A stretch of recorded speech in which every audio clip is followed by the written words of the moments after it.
When we first started out in New York City, one of the ways we could make a living, which was really our original goal, was to be an original band that could pay our rent. There was a couple of blues bars called Mondo Connie and Mondo Perso, and they were kind of like our bread and butter.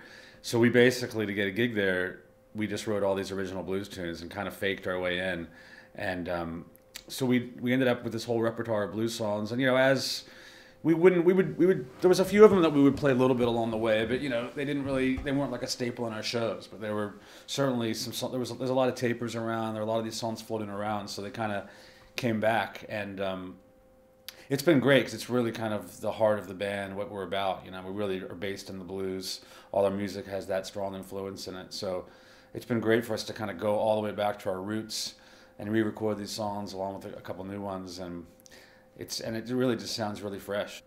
I would say, well, as far as getting a record deal, I think, and getting like that big support from a big label, I think it's a lot harder.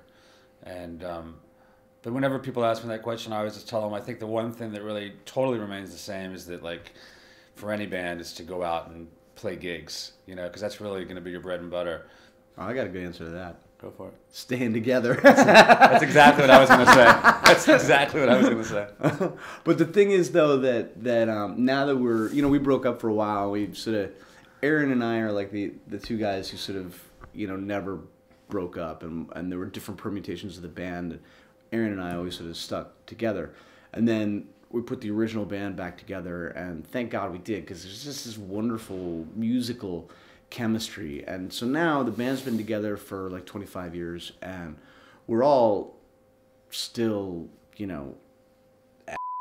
our own way, but we're like used to each other, and we kind of know how to work around each other. We don't get all worked up about the things we used to get really worked up about. And like, we all have kids, so there's no way. It's pretty hard for like anybody in the band to be more exasperating than our children are. That's a superb question. The answer is definitively yes.